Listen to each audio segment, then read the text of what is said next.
My brother's girlfriend made false accusations against me, claiming I tried to assault her at the family Christmas dinner. My family believed her instantly. My mom screamed, "Get out of my house, I don't want a predator around my family." My brother spat, "You're dead to me. Don't ever contact us again." I didn't argue. I didn't defend myself. I just quietly moved across the country and rebuilt my life. 5 years later, she drunkenly confessed the truth at another family gathering, admitting she lied because she was jealous of my success. Now they're all blowing up my phone, crying, "We're so sorry, please come home. We need to make this right." You know that feeling when your entire world crumbles in the span of 30 seconds? When everything you thought was solid ground suddenly turns to quicksand beneath your feet? Well, let me tell you about the Christmas that changed everything, and I mean everything. It was December 23, 2018. I was 26, fresh off closing the biggest deal of my career. I just purchased my first house, a beautiful Victorian in the suburbs that I'd been eyeing for months. The seller had been asking $350,000, but I'd managed to negotiate it down to $320,000. Life was good. Really good. I was riding high on success, finally feeling like I'd made it, you know? I'd worked my butt off for years to get where I was, grinding through 60-hour weeks, sacrificing weekends, missing out on parties and dates because I was focused on building something real. And everything was finally falling into place. My business was thriving. I'd started in commercial real estate development 3 years prior, and I was already making more money than most people my age could dream of. I had investments, a solid portfolio, and more importantly, I had earned every single penny through pure determination and smart decisions. No handouts, no family money, just me against the world. The family Christmas dinner was supposed to be a celebration. Mom had been planning it for weeks, going all out with the decorations and her famous honey glazed ham. She'd spent nearly $200 on decorations alone, transforming the house into a winter wonderland. My brother Jake was bringing his girlfriend of 8 months, Sarah. I'd met her a few times before. She seemed nice enough, though there was something about the way she looked at me that always made me slightly uncomfortable. Like she was studying me, calculating something. She'd ask these weird questions about my work, my income, my future plans. But I figured she was just trying to get to know me better. Jake was 3 years older than me, but he'd always been the laid-back one. While I was grinding away at my career, he was still trying to figure out what he wanted to do with his life. He'd had about 6 different jobs in the past 2 years, nothing serious, nothing that paid well. He was living in a small apartment across town, driving a beat-up Honda, and talking about maybe starting his own business someday. Sarah worked as a receptionist at a dental office, nothing wrong with that, but she was always talking about wanting more, wanting better, wanting the kind of life that money could buy. I arrived at Mom's house around 4, arms full of presents and a bottle of sparkling cider. The house smelled like cinnamon and pine, and Christmas music was playing softly in the background. Everything felt perfect and warm and exactly like the holidays should feel. I'd spent nearly $1,000 on gifts that year. I got Mom a new set of kitchen appliances she'd been wanting, Dad a leather recliner for his den, my sister Emily money for her college expenses, and Jake a really nice watch. I was feeling generous, feeling like I could finally give back to the family that had supported me through the lean years. "There's my successful son." Mom beamed, pulling me into one of her crushing hugs. "Tell me everything about the new house." I was in the middle of describing the renovations I had planned. I was thinking about adding a deck, maybe updating the kitchen, definitely refinishing the hardwood floors, when Jake and Sarah walked in. Sarah was dressed to the nines, red dress that probably cost more than she made in a week, perfect makeup, jewelry that caught the light just right. She looked like she was going to a fancy party, not a family dinner. She gave me a hug that lasted just a second too long and whispered, "Congratulations on the house, Marcus. You must be doing really well for yourself." Something in her tone made my skin crawl, but I brushed it off. It was Christmas, after all. Family time. Time to be grateful and happy and celebrate what we had. The evening started normally enough. We exchanged gifts, and I could see the genuine joy on my family's faces when they opened what I'd gotten them. Mom actually teared up over the kitchen appliances, and Dad kept running his hands over the leather of his new chair. Emily hugged me tight and whispered, "Thank you," in my ear. Jake seemed impressed with the watch, turning it over in his hands and examining the craftsmanship. But Sarah's reaction was different. She watched everything with these sharp, calculating eyes. She'd make little comments like, "Wow, Marcus, this must have cost a fortune, or you're so generous, you must be making serious money." Every conversation somehow steered back to my financial success. We shared stories over dinner, and Mom outdid herself with the food. The ham was perfect, the sides were delicious, and we had 3 different desserts. It felt like the kind of Christmas dinner you see in movies, warm, loving, perfect. But I kept noticing Sarah's questions. She wanted to know about my investment portfolio, about my business plans, about whether I was thinking of expanding. She asked if I was looking to partner with anyone, if I needed help managing my money, if I had any advice for people trying to get into real estate. Jake seemed oblivious to her probing, completely smitten with her. He kept talking about their future together, about how they were thinking of moving in together, about how Sarah was helping him figure out what he wanted to do with his life. She's got great business sense, he told us over dessert. She's been helping me think through some ideas for starting my own company. What kind of company? I asked, genuinely curious. Construction, Jake said. There's a lot of opportunity in this area, especially with all the development happening downtown. Sarah thinks I should go for it. I glanced at Sarah, who was smiling sweetly, but there was something in her eyes that made me uncomfortable. That's a big undertaking, I said carefully. Construction requires a lot of capital up front. I know, Jake said. But Sarah thinks you might be able to help me out. You know, with your connections and everything. There it was. The real reason for all her questions, all her interest in my finances. She wasn't just sizing me up, she was sizing up what I could do for Jake. And by extension, what I could do for her. Around 8 o'clock, I stepped outside to get some fresh air. The December cold bit at my cheeks, but it felt good after the warmth of the house. I was checking my phone. I'd gotten a few messages from clients, some year-end stuff that needed attention, when I heard the door open behind me. Mind if I join you? Sarah's voice made me turn around. She'd put on a coat but was still shivering. Sure, I said, though something in my gut told me this wasn't going to be a casual conversation. She moved closer, uncomfortably close. Close enough that I could smell her perfume, something expensive and cloying. You know, I've been thinking about what you said earlier. About your success and everything. I hadn't said much about my success, she'd been the one bringing it up all night. Okay? I just think it's amazing how well you're doing.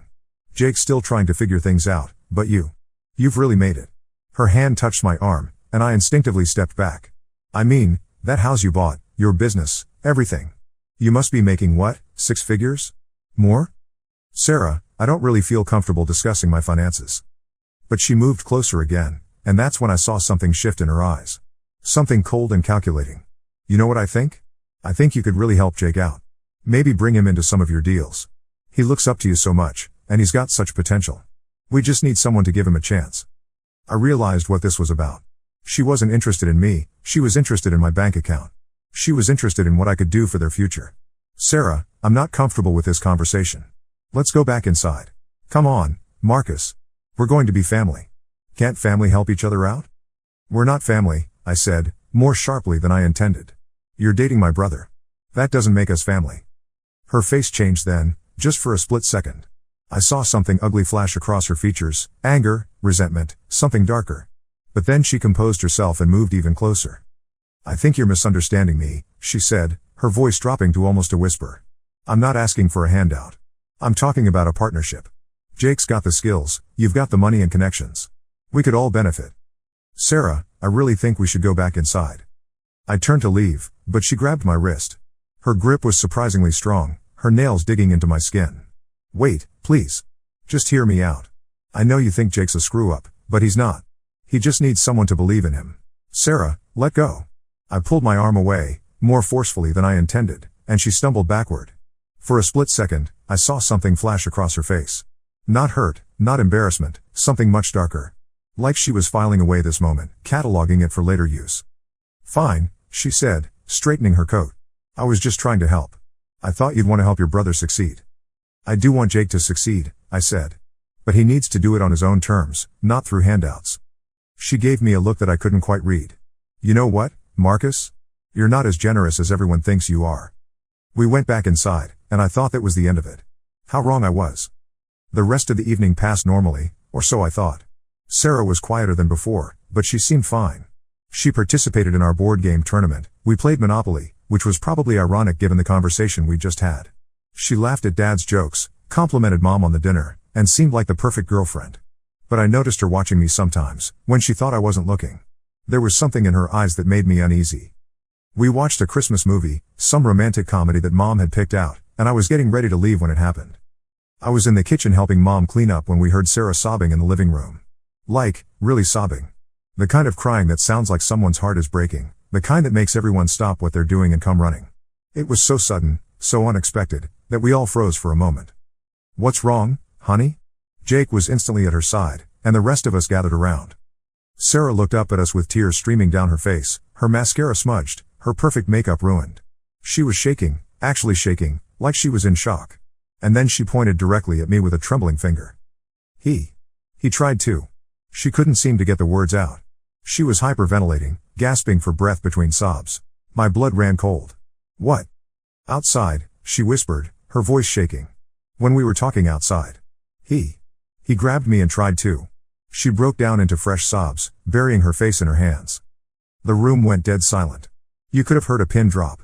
I felt like I was watching this happen to someone else, like I was floating above my own body, watching this nightmare unfold. That's not what happened, I said, my voice barely above a whisper. But the damage was done. I could see it in their faces, the shock, the disgust, the immediate assumption of guilt. My own family, people who had known me my entire life, and they believed her instantly. No questions, no hesitation, no benefit of the doubt. She grabbed my wrist, I said, trying to keep my voice steady. I just pulled away. That's all that happened. Don't you dare blame her. Jake's voice was like a whip crack. Don't you dare try to make this her fault. I'm not making anything anyone's fault, I said desperately. I'm telling you what really happened. But Sarah was sobbing harder now, clinging to Jake like her life depended on it. He said I was beautiful. He said Jake didn't deserve me. He said he could give me things Jake never could. That's not true, I said, but my voice cracked. That's not what happened at all. Get out. Mom's voice was like ice. Get out of my house right now. Mom, please, just listen to me for 1 second. I don't want to hear it. She screamed, and I'd never heard her voice like that before. The rage, the disgust, the absolute certainty that I was guilty. I don't want a predator around my family. A predator? I felt like I'd been punched in the gut. Mom, I'm your son. You know me.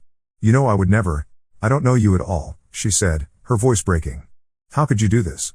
How could you try to hurt this sweet girl? Jake was holding Sarah, his face twisted with rage and betrayal. You're dead to me, he spat. Dead to me. Don't ever contact us again. Dad just stood there, shaking his head, looking at me like I was a stranger. Like I was something disgusting that had crawled out from under a rock. My little sister Emily was crying, confused and scared, pressing herself against Mom's side. This is insane, I said, looking around the room at all of them. This is completely insane. You're going to believe someone you've known for 8 months over your own son? Your own brother? We believe victims, Mom said coldly. We believe women who have the courage to speak up against predators. Have you ever had a moment where you knew that speaking up would only make things worse? Where you realized that the truth didn't matter because everyone had already made up their minds? Where you could see that anything you said would just be used against you? That's exactly what happened to me. I could see it in their eyes, they wanted to believe her.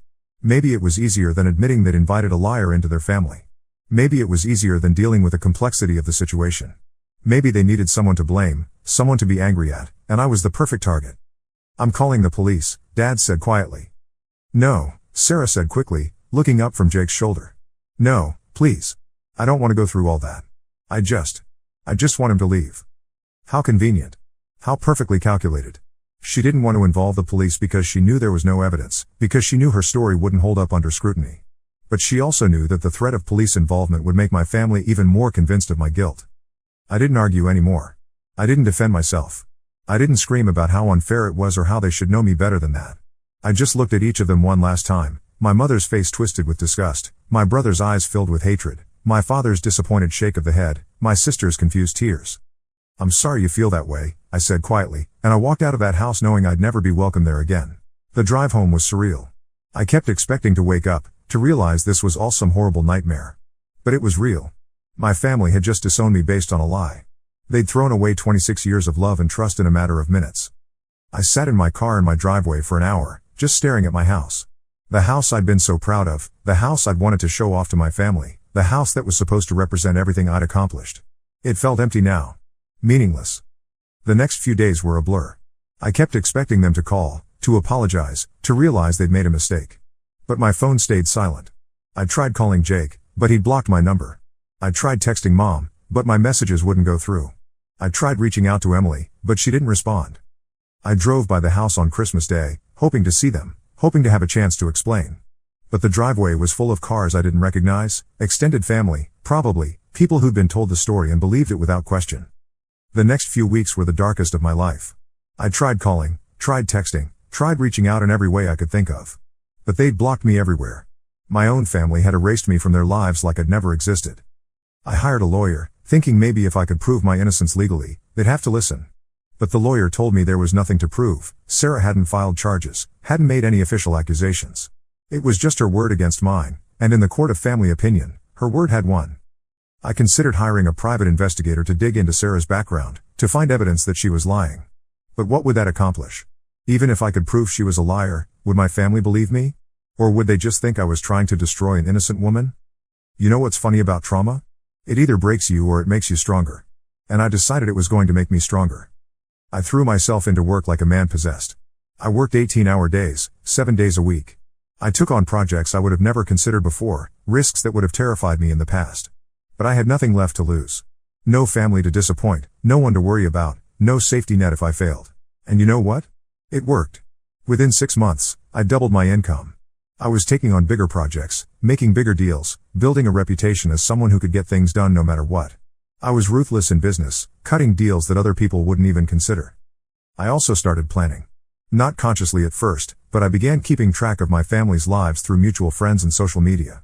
I learned that Jake had indeed started his construction company, just like he'd planned. I learned that he and Sarah had gotten engaged.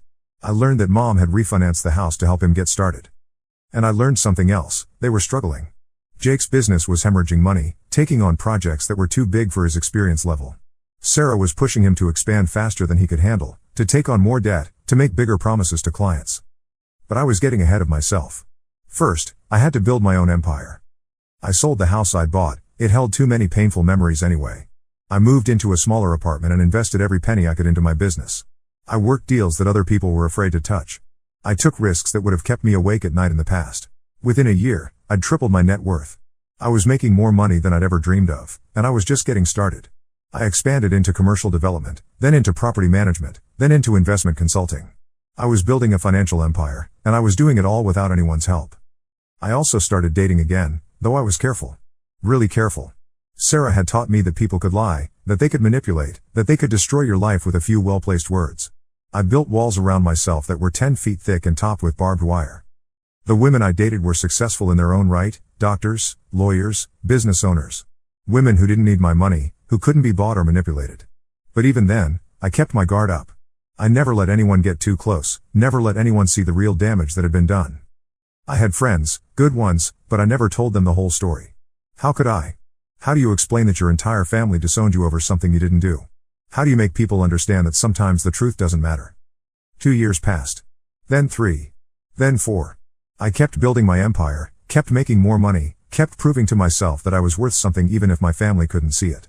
I bought a penthouse apartment in the city, a vacation home in the mountains, a collection of classic cars. I had everything I'd ever wanted materially, but I was emotionally bankrupt. I also kept watching my family from afar. Through mutual friends, through social media, through business connections. I learned that Jake's company was in trouble, serious trouble. They'd taken on too many projects, borrowed too much money, made promises they couldn't keep. I learned that Sarah was pressuring him to ask his family for more money, to leverage the family home even further. I learned that Mom and Dad were worried about their retirement savings, which they'd already dipped into to help Jake. I learned that Emily was struggling with student loans, working 2 jobs to pay for school. I learned that the whole family was under financial stress, largely because of Jake's failing business. And I learned something else: Sarah was cheating on Jake. My private investigator, yes, I'd eventually hired one, had photos of her with at least 3 different men over the course of 6 months. But I didn't do anything with that information. Not yet. I was waiting for the right moment, the perfect opportunity to use it. But then, on a rainy Tuesday in October, 5 years after that Christmas night, my phone rang. I almost didn't answer. It was my sister Emily, and I hadn't spoken to her in over 5 years. My heart pounded as I stared at her name on the screen. Part of me wanted to let it go to voicemail, to maintain the wall I'd built around my life. But curiosity won out. "Hello?" My voice came out rough, uncertain. "Oh my," you answered. Emily's voice was thick with tears. "I can't believe you actually answered." "Emily, what's wrong?" "Everything," she sobbed. "Everything is wrong. We were so wrong. I'm so sorry. I'm so sorry." I felt like I was underwater, like the sounds were reaching me through thick glass. "What are you talking about?" Sarah confessed. Last night at Jake's birthday party. She was drunk and she confessed everything. She made it all up. She lied about everything. The world tilted sideways. I had to sit down, my legs suddenly unable to support me. "What?" She said she was jealous of you. Of your success.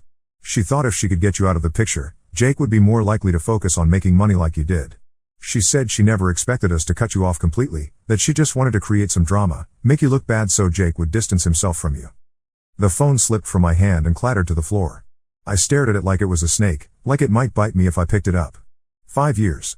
5 years of exile, 5 years of pain, 5 years of building walls around my heart, and it was all because of a lie. A calculated, manipulative lie told by a woman who was jealous of my success. Emily was still talking, her voice tinny and distant from the floor. Everyone knows now. Jake broke up with her immediately. He threw her out of the house. Mom hasn't stopped crying. Dad keeps saying he failed as a father. We all know how badly we messed up. I picked up the phone with shaking hands. Emily, I can't do this right now. Please, she begged. Please don't hang up. We need to talk to you. We need to make this right. We need you to come home. Home? I laughed, but it was a bitter sound.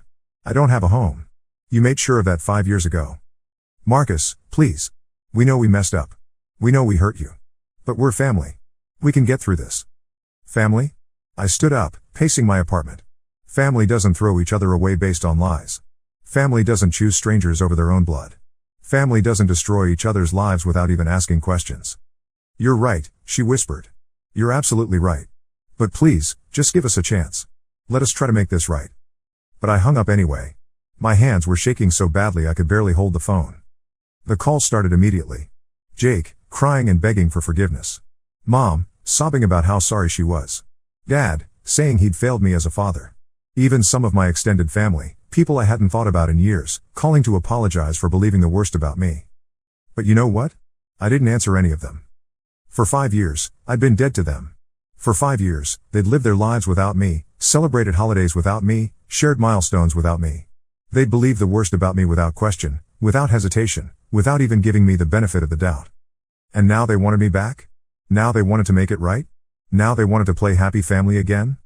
I turned off my phone and sat in my apartment, my beautiful, successful, lonely apartment, and I made a decision. The next morning, I called my lawyer. I need you to help me with something, I said. I need to buy something. What kind of something? My brother's company. See, here's what my family didn't know about my success. They didn't know that I'd been watching them from afar, keeping tabs on their lives through mutual friends and social media.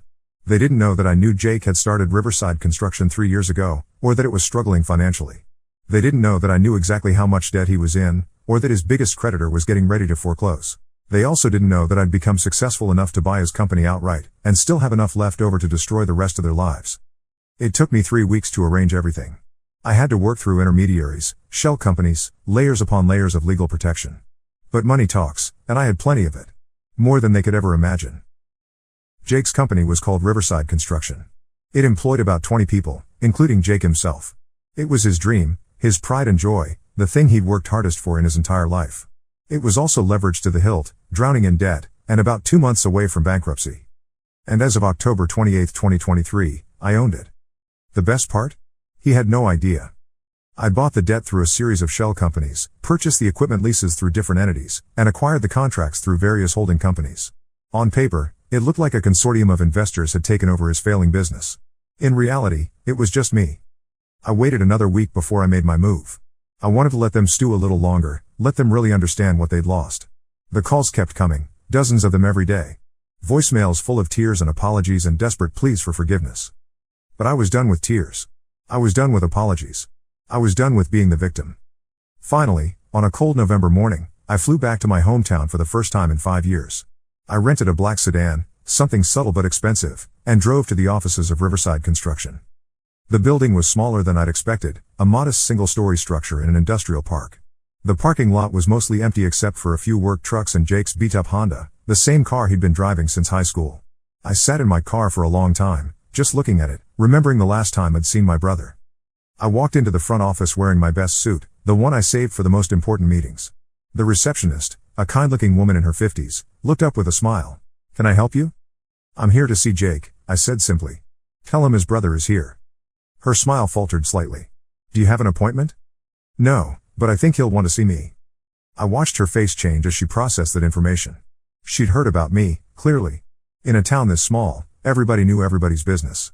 She'd heard about the prodigal son who'd been exiled under mysterious circumstances. I'll let him know you're here." She disappeared into the back office, and I heard muffled voices. Urgent whispers. Then silence. A few minutes later, Jake appeared in the doorway. He looked older. Much older. There were lines around his eyes that hadn't been there 5 years ago, and his hair was starting to thin at the temples. He'd lost weight, and not in a good way. He looked gaunt, stressed, like he hadn't been sleeping well. But what struck me most was how he looked at me, like he was seeing a ghost. Marcus? His voice was barely a whisper. Hello, Jake. We stared at each other for a long moment. I could see him trying to process my presence, trying to figure out what I was doing there. I could see hope creeping into his eyes, hope that maybe I was here to forgive him, to reconcile, to fix our broken family. Can we talk? He asked finally. That's why I'm here. He led me to his office, a small room cluttered with blueprints and coffee cups and the detritus of a failing business. He gestured to a chair across from his desk, and I sat down, taking in the space. It was obvious he was struggling. The furniture was old, the carpet was stained, and there were stacks of unpaid bills on his desk. I don't know where to start, he said, slumping into his chair. I don't know how to even begin to apologize for what we did to you. You're right, I said calmly. You don't. He flinched like I'd hit him. Marcus, please. I know we messed up. I know we hurt you. But Sarah. What she did was unforgivable. We should have listened to you. We should have believed you. We should have given you the benefit of the doubt. Yes, I agreed. You should have. But we can fix this, he said, leaning forward desperately. We can make this right. You're my brother. Your family. We can get past this. I smiled then, and I saw him relax slightly. Poor Jake. He thought I was going to forgive him. He thought this was going to be a tearful reunion, a heartwarming story of family reconciliation. You know what's interesting, Jake? I said, still smiling. I've been thinking a lot about family lately. About what it means. About what people will do for family. Exactly, he said eagerly. Family is everything. And I'm so sorry we forgot that. I'm so sorry we failed you. Family, I continued, is supposed to stand by you. Support you. Believe in you. Even when things look bad, even when the evidence seems overwhelming, family is supposed to give you the benefit of the doubt. Yes, he nodded vigorously. Yes, exactly. And we failed you. We failed as your family. You did, I agreed. You absolutely did. And now you want me to be family again. You want me to forgive and forget and pretend like the last 5 years never happened. I know it's a lot to ask, he said quietly. I know we don't deserve it. But please, Marcus. Please give us a chance. We love you. We've always loved you. I stood up and walked to the window. I could see some of his employees in the yard, loading equipment onto trucks. Hard-working people who depended on this company for their livelihoods. People who had no idea that their jobs were about to disappear.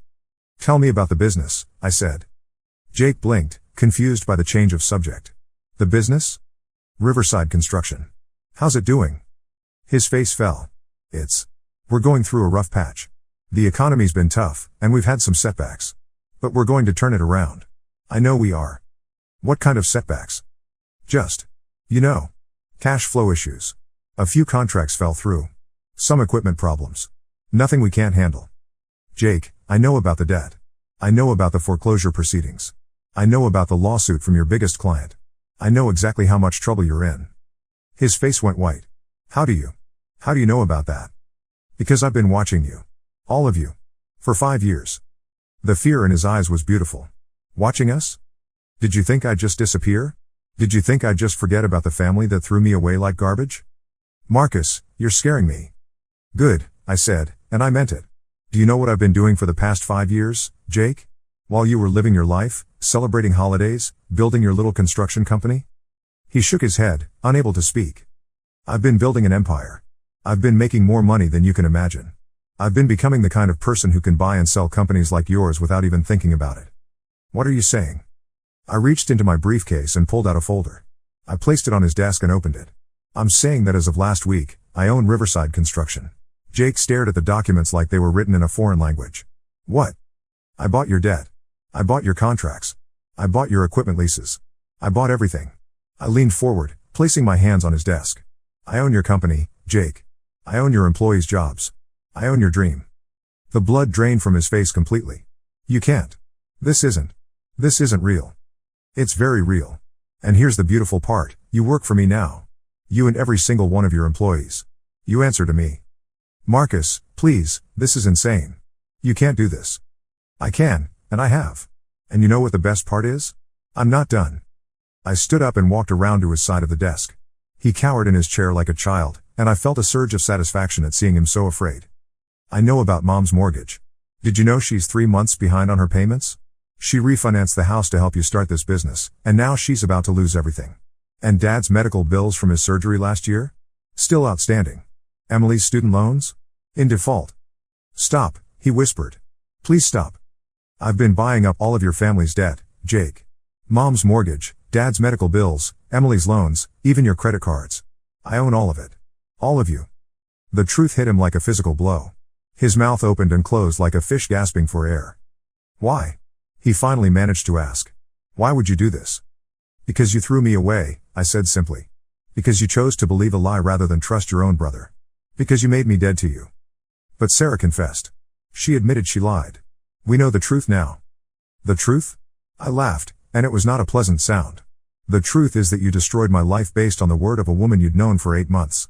The truth is that you chose her over me without hesitation. The truth is that you're only sorry now because you got caught. That's not true. We love you. We've always loved you. If you loved me, you would have believed me. If you loved me, you would have given me the benefit of the doubt. If you loved me, you would have stood by me when I needed you most. Jake was crying now, big ugly sobs that shook his whole body. Please, Marcus. Please don't do this. I'm begging you. Now you're begging, I said softly. Now you're desperate. Now you know how it feels to lose everything. What do you want? He asked through his tears. What do you want me to do? I want you to understand, I said. I want you to know what it feels like to have your family turn their backs on you. I want you to know what it feels like to lose everything you've worked for.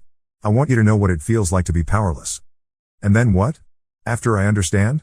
After I've suffered enough? Will you forgive us then? I was quiet for a long moment, looking at this broken man who used to be my brother. No, I said finally. I don't think I will. His face crumpled. Marcus, please. I'm your brother. No, I said, walking toward the door. You stopped being my brother 5 years ago. You made that choice. Now you get to live with it. I paused at the door and looked back at him. Oh, and Jake? You should probably start looking for a new job. I've decided to shut down Riverside Construction. Effective immediately. I walked out of that office and drove straight to my lawyer's office. Within an hour, I'd signed the papers to liquidate Riverside Construction. 20 people lost their jobs that day, including my brother.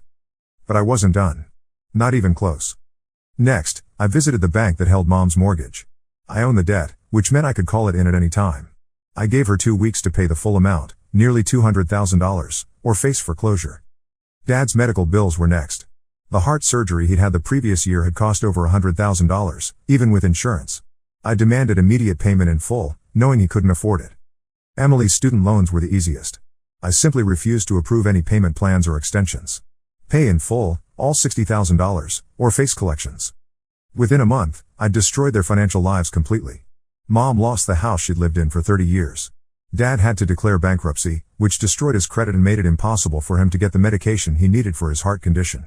Emily had to drop out of graduate school and move back home, except there was no home to move back to. Jake lost everything, his company, his truck, his apartment. He was forced to move in with a friend, taking odd jobs to pay for basic necessities. The stress of losing everything caused him to develop panic attacks and depression. And through it all, they kept calling me. Begging, pleading, crying. But I never answered. You might think this is where the story ends. You might think I'd gotten my revenge and that would be enough. But you'd be wrong. Because I discovered something interesting about revenge. It's addictive. The more damage I caused, the more I wanted to cause. Every tear they shed, every desperate voicemail they left, every sleepless night they endured, it all fed something dark inside me that had been growing for 5 years. So I kept going. I bought the apartment complex where Jake's friend lived and evicted them both. I purchased the small grocery store where Emily had gotten a job and fired her. I acquired the debt of several of their friends and made their lives miserable too, just to make sure my family had nowhere to turn. I also started making their humiliation public. I used my connections in the business community to spread word about their financial troubles. I made sure everyone knew that the family who had disowned their own son was now destitute and desperate. But the real masterpiece was what I did to Sarah. Remember, I had evidence of her cheating.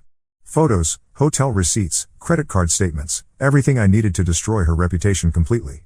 But I didn't just release the information randomly. I was much more strategic than that. First, I made sure she couldn't find another job. I used my network to blacklist her from every dental office in the state.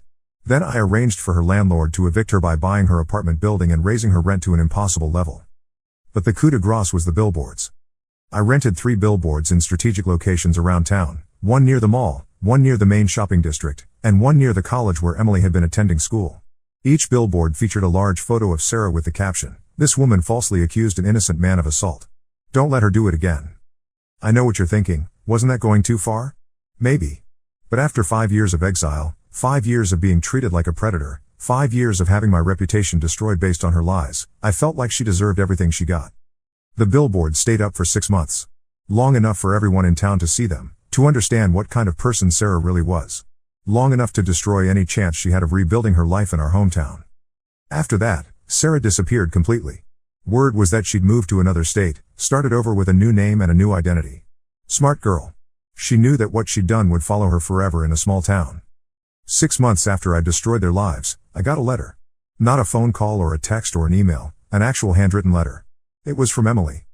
Marcus, it began, I know you won't read this. I know you hate us. I know we destroyed something that can never be fixed. But I need to tell you something. Dad's dying. The doctors say he has maybe 2 months left. The stress of everything, the bankruptcy, the shame, it's killing him. His heart can't take it anymore. And he keeps asking for you. He keeps saying he needs to apologize to you before he dies. Mom's not doing well either. She's had 2 nervous breakdowns since we lost the house. She's on medication now, but she's not the same person. She keeps talking about how she failed as a mother, how she destroyed her own son. Jake tried to kill himself last week. He's in the hospital now, on suicide watch. He keeps saying it's all his fault, that he should have believed you from the beginning. I'm not asking you to forgive us. I'm not asking you to come home. I'm just asking you to know that he's sorry. That we're all sorry. That we know we failed you in the worst possible way. I know you think we got what we deserved. And maybe you're right. Maybe we did. But I thought you should know that Dad's dying words are going to be an apology to the son he failed. I love you, Marcus. I've always loved you. And I'm sorry we made you into someone who can't love us back. I read that letter 50 times. I kept it on my kitchen table for weeks, staring at it over my morning coffee. I told myself it was manipulation. I told myself it was just another attempt to make me feel guilty. But late at night, when I couldn't sleep, I found myself thinking about Dad. About the way he used to take me fishing when I was a kid. About how he taught me to ride a bike and change a tire and stand up for myself. About how proud he'd been when I bought my first house. And I realized something. I'd won. I'd gotten my revenge. I'd destroyed their lives just like they destroyed mine. But in the process, I destroyed something in myself too. The person I'd been before that Christmas night, the person who'd loved his family unconditionally, who'd believed in forgiveness and second chances, that person was gone. And I wasn't sure I could get him back. I thought about flying home for Dad's funeral. I thought about showing up and seeing how they'd all react. I thought about the look on Mom's face when she saw me, the hope that would bloom in her eyes before I crushed it again. But I didn't go. I couldn't. Because I knew that if I saw them grieving, if I saw them broken and defeated and destroyed, I might remember what it felt like to love them. And I couldn't afford to love them. Love was weakness. Love was vulnerability. Love was what had gotten me hurt in the first place. So I stayed in Seattle. I went to work. I made more money. I built my empire higher and stronger and more impenetrable than ever. 2 months later, I got another letter. This one was from Jake. Dad died yesterday, it said. His last words were, "Tell Marcus I'm sorry. He never stopped loving you, Marcus. None of us did. We just forgot how to show it." I stared at that letter for a long time. I thought about all the fishing trips Dad and I had taken, all the life lessons he'd taught me, all the times he'd been proud of my accomplishments. And I realized that in my quest for revenge, I'd destroyed not just their lives, but all those memories too. But it was too late. The damage was done. Dad was gone, and I'd made sure his last years were filled with shame and regret. I'd made sure he died knowing that his son hated him. And you know what? I felt nothing. No satisfaction, no regret, no sadness. Just emptiness. Like I'd carved out everything human inside myself and replaced it with ice. The phone calls stopped after that. The letters stopped too. I assumed they finally understood that I wasn't going to answer, that I wasn't going to forgive, that the brother they'd known was gone forever. I heard through business contacts that Mom had been institutionalized after Dad's death. The stress and guilt had finally broken her completely. She spent her days staring out windows, talking to imaginary visitors, asking when Marcus was coming home. Jake recovered from his suicide attempt, but he was never the same. He became a shell of his former self, working minimum wage jobs and living in cheap motels. The guilt of what they'd done to me, combined with the devastation I'd inflicted on them, had broken something fundamental inside him. Emily managed to finish school eventually, but it took her years longer than it should have. She worked 3 jobs to pay for it, living in a studio apartment and eating ramen noodles for dinner. She never married, never had children. I think she felt like she didn't deserve happiness after what they'd done to me. But here's where the story takes an interesting turn. Because about a year after Dad's death, I made a discovery that changed everything. I was going through some old files, estate documents, financial records, things like that, when I found something that made my blood run cold. It was a letter Dad had written to me but never sent. It was dated 3 months after that Christmas night, after they'd thrown me out of their lives. The letter was heartbreaking. In it, Dad admitted that he'd had doubts about Sarah's story from the beginning. He said he'd noticed inconsistencies in her account, things that didn't add up. He said he'd wanted to reach out to me, to give me a chance to explain, but Mom had forbidden it. But the most devastating part was what came next. Dad wrote that he'd hired a private investigator to look into Sarah's background. And what he'd found had convinced him that I was telling the truth. Sarah had a history of making false accusations. She'd done it twice before, once in high school and once in college. Both times, she'd been caught in her lies eventually, but not before destroying the lives of 2 innocent men. Dad had proof. Evidence. Documentation that Sarah was a serial liar who used false accusations as a weapon against men who rejected her. And he'd never told anyone. Do you know what it feels like to discover that your father knew you were innocent but chose to stay silent? To realize that he could have cleared your name, could have brought you home, could have saved your family, but he chose not to? I sat in my apartment reading that letter over and over again, trying to process what it meant. Dad had known I was innocent. He'd had proof. But he'd chosen to protect Sarah's reputation over his own son's life. Why? Why would he do that? The answer was in the last paragraph of the letter. I know you're innocent, son. But if I speak up now, it will tear our family apart. Jake loves Sarah. He's planning to propose to her. If I destroy her, I'll destroy him too. I'm sorry, Marcus. I'm so sorry. But I can't sacrifice one son to save another. So he'd sacrifice me instead. He'd chosen Jake's happiness over my life. He'd let me be exiled, let me be branded as a predator, let me lose everything, all to protect Jake from the truth about the woman he loved. I won't lie to you, that letter broke something inside me that I didn't even know was still intact. The last vestiges of love I'd had for my family crumbled to dust. They hadn't just believed Sarah's lies, they'd known the truth and chosen to ignore it. But it also gave me an idea. A final, devastating blow that would complete my revenge. See, Jake had never remarried after Sarah. He'd been so traumatized by her betrayal, so broken by everything that had happened, that he'd sworn off relationships completely. But I knew that deep down, he still blamed himself for bringing Sarah into our family. He still carried guilt for not seeing through her lies. So I decided to give him a gift. The truth. I made copies of everything, Dad's letter, the private investigator's report, all the evidence that proved Sarah was a serial liar. I put it all in a manila envelope and had it delivered to Jake's current address. Along with the evidence, I included a note. Dad knew. He knew you were engaged to a liar, and he chose to protect her instead of me. He let me be destroyed to preserve your happiness. I hope it was worth it. I never heard back from Jake after that. I don't know what he did with the information, how he processed the truth about Dad's betrayal. But I imagine it destroyed whatever remained of his ability to trust anyone, including himself. And that was my final revenge. Not just destroying their lives financially, but making sure they understood the full scope of the betrayal. Making sure they knew that Dad could have saved me but chose not to. Looking back now, 7 years after that Christmas night, I can see that my revenge was complete. I'd taken everything from them, their money, their home, their security, their dignity, their hope. I'd made sure they understood the consequences of their choices. I'd proven that I was stronger, smarter, and more ruthless than any of them had imagined. But you know what the strangest part is? I don't feel satisfied. I don't feel vindicated. I don't feel like I've won anything at all. I feel empty. Hollow. Like I've carved out everything human inside myself and replaced it with something cold and calculating and utterly alone. I'm successful beyond my wildest dreams. I have more money than I can spend in a lifetime. I have respect in the business community, a reputation as someone who gets things done. I have everything I thought I wanted. But I don't have a family. I don't have anyone who loves me unconditionally. I don't have anyone to share my successes with, anyone to lean on when times get tough, anyone who cares about me for who I am rather than what I can do for them.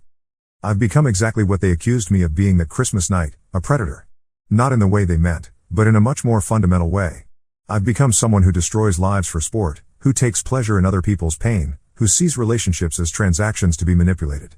Sometimes I wonder what would have happened if I'd made different choices. What if I'd fought harder to prove my innocence?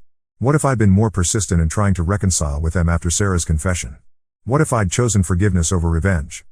But then I remember Dad's letter, and I know that forgiveness would have been wasted on them. They didn't deserve it. They'd proven that their love was conditional, that they'd choose comfortable lies over uncomfortable truths, that they'd sacrifice one family member to protect another. Still, there are nights when I lie awake wondering if I've become the monster they always thought I was. There are moments when I catch myself in the mirror and don't recognize the person staring back at me. There are times when I question whether my revenge was justice or just cruelty. But then I remember that Christmas night. I remember the look of disgust in Mom's eyes, the hatred in Jake's voice, the way they threw me away without a second thought. And I remember that they created this version of me. They turned me into someone who could destroy lives without blinking. The real question is, was it worth it? Was my revenge worth becoming someone I don't recognize? Was proving my point worth sacrificing my soul? I honestly don't know. And that uncertainty, that moral ambiguity, that's what keeps me awake at night. Because here's the truth about revenge, it doesn't make you whole again. It doesn't undo the damage that was done to you. It doesn't bring back the person you used to be. All it does is spread the pain around. All it does is create more victims. All it does is prove that you can be just as cruel as the people who hurt you. And maybe that's the real tragedy of this whole story. Not that my family betrayed me, not that Sarah lied about me, not that I lost everything I thought mattered. The real tragedy is that in my quest to make them pay, I became someone who was capable of making an entire family homeless, jobless, and hopeless. I became someone who could destroy lives systematically and feel nothing but satisfaction. I became the villain in someone else's story. But you know what? I'd do it all again. Every single decision, every calculated move, every moment of their suffering, I'd orchestrate it all exactly the same way. Because they deserved it. Because they made their choice that Christmas night, and choices have consequences. Because they proved that family loyalty is a myth, that unconditional love doesn't exist, that people will always choose the easy lie over the difficult truth. So here I am, 7 years later, sitting in my penthouse apartment, surrounded by all the material success I could ever want, completely and utterly alone. And I'm fine with that. I've learned to be comfortable with solitude, to find satisfaction in my work, to build walls so high that no one can hurt me again. The phone doesn't ring anymore. The letters don't come. My family has finally accepted that I'm lost to them forever, that the brother and son they once knew is gone. And they're right. He is gone. He died that Christmas night when they chose a liar over their own blood. What's left is something harder, colder, more dangerous. Something that can buy and sell people's dreams without feeling a thing. Something that can destroy families and sleep soundly at night.